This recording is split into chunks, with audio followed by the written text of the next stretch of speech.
Olá, tudo bem com vocês? Saúde e paz. Saúde e paz. Saúde e paz.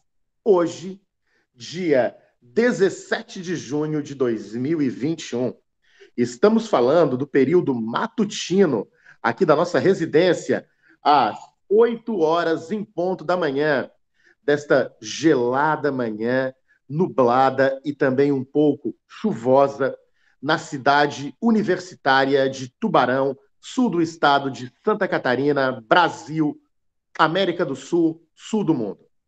Sejam todos bem-vindos aos nossos estudos de história e vamos falar sobre o cangaço. Vamos falar sobre a revolta da vacina, ainda no contexto das revoltas do período republicano que ocorreram no início do século XX aqui no território nacional, bem na época da Primeira República, da República Velha, também conhecida como República do Café com Leite, onde existia o famoso voto de Cabresto.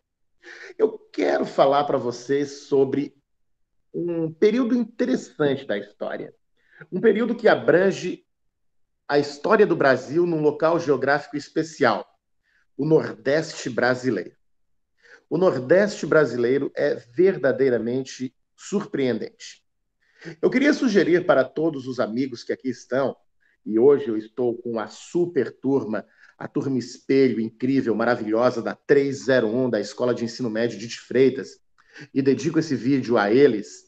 Dedico também este vídeo à turma da 302, da 303, 304, 305, 306, 307 e também o terceirão do Colégio Evolução de São Ludgero, que estão aqui por este canal assistindo a esta videoaula, a esta aula mentoria que falamos especificamente sobre o cangaço e também sobre as revoltas na capital da República, a revolta da vacina de 1904. Falar sobre a história do Brasil realmente deixa muitas vezes cada um de nós um pouco surpreso, um pouco atordoado, um pouco assustado. Quando eu falo de cangaço no Brasil, eu gosto sempre de citar uma mulher, uma grande escritora brasileira, Raquel de Queiroz. Se vocês não conhecem Raquel de Queiroz, conheçam, estudem sobre ela, leiam Raquel de Queiroz. Um dos livros mais surpreendentes que Raquel escreveu, no meu ponto de vista, foi o livro Memorial de Maria Moura. O livro Memorial de Maria Moura conta a história de Maria Moura, uma moça que perdeu o pai, a mãe, e teve que ser criada pela força da solidão, de maneira muito dura, e virou uma verdadeira cangaceira do interior nordestino. A Rede Globo de televisão, no início da década de 90, no ano de 1993, 94, rodou a série Memorial de Maria Moura, tendo como atriz principal Glória Pires, representando a própria Maria Moura. O elenco é composto por monstros sagrados, como Cadu Moliterno, Bia Seidel, atores surpreendentes de uma época áurea da TV brasileira. Eles mostravam a história de uma mulher que estava em torno de uma Serra dos Padres, no interior nordestino, cuidando e controlando todo o seu território. O Memorial de Maria Moura, para mim, é uma obra única, rara e importante para você entender o contexto do cangaço, só que de maneira literária. Se possível, leiam, se possível, procurem. Tem na Amazon, para quem gosta de Kindle, e também vocês podem utilizar a compra virtual ou mesmo em sebos na cidade de vocês. Aqui na cidade de Tubarão sempre tem um ou outro nas livrarias da cidade. Muito bem. Falando disso, eu quero dizer para vocês uma coisa.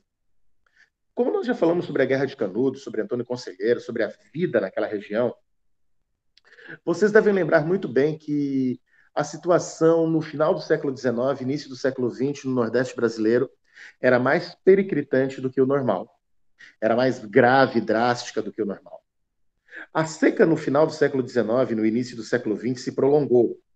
Houveram até cartões postais mostrando meninas nuas, prostituindo-as, para que as pessoas tivessem pena e acabassem comprando aqueles cartões para que supostamente elas recebessem algum tipo de benefício, coisa que nunca aconteceu.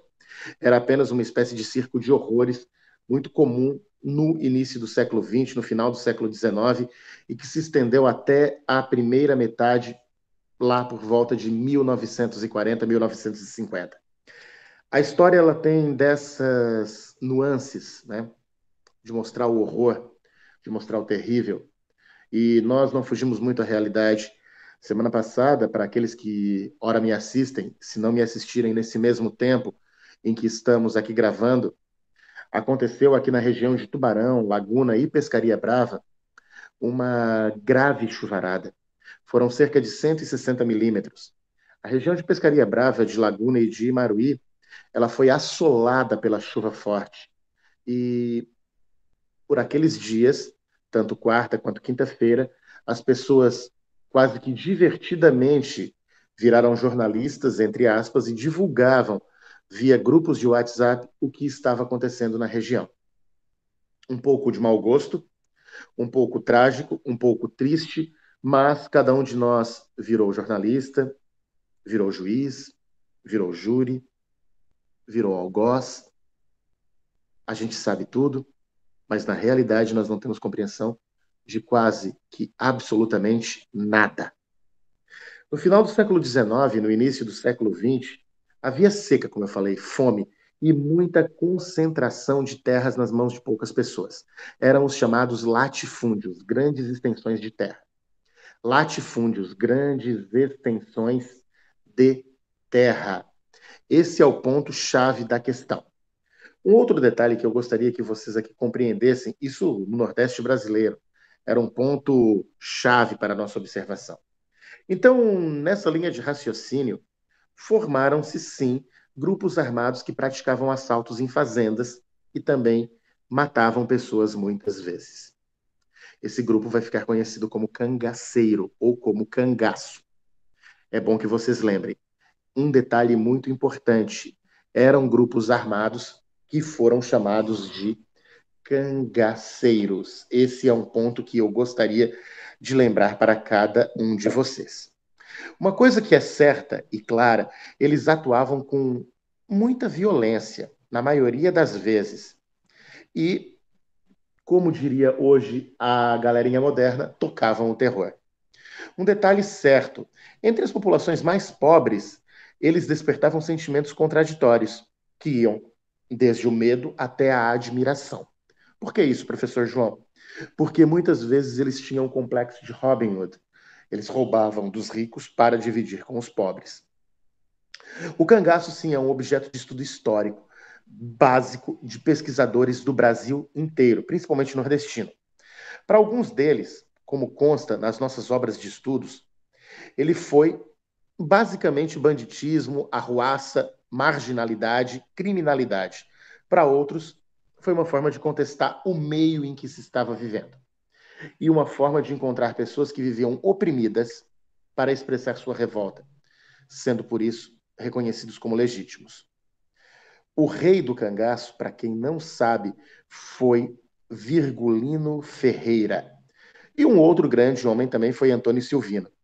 Virgulino Ferreira, ele morreu em 1938 com 41 anos de idade. Ele foi chamado de Rei do Cangaço. Ele tinha muita falta de vista, ele era uma pessoa diferenciada, muito inteligente, e ele sequestrou a filha de um aristocrata agricultor do interior do Nordeste, e o nome dela Maria Bonita. E eles especificamente se tornam os personagens mais famosos do cangaço. Existem filmes que mostram isso, a história de Lampião. A polícia, que era chamada de volante, a polícia, que era chamada de volante, massacra o grupo de Lampião em 1938, durante o governo Vargas. E a partir daí o cangaço praticamente desaparece do Nordeste. Eu tenho uma menina muito inteligente, muito especial, uma amiga, uma parceira, uma confreira, uma historiadora mirim, o nome dela é Ana Carolina Eftin Rocha. Eu tenho um respeito muito grande por essa garota. E essa jovem menina, ela falou já que tem uma compreensão muito grande sobre o cangaço. Ana, você está comigo hoje Você poderia falar alguma coisa do que conhece acerca do cangaço ou dos cangaceiros no Nordeste brasileiro? Por favor, fique à vontade. Algo que eu acho legal, ai, algo que eu acho legal sobre o cangaço é que o Lampião se tornou cangaceiro porque o pai dele foi assassinado entre a briga da família dele com outra. Aí o coronel, que era o comandante ali, né, da região, mandou, tipo, matar literalmente o pai dele. Então ele ficou irritado e se tornou cangaceiro. Ele e o irmão dele. Exatamente, Ana. Muito obrigado pela tua contribuição. Muita gente na faixa etária da Ana mal conhece hoje a ideia do cangaço. Hoje, o tempo passou. De 1938 para cá, já se passaram 83 anos.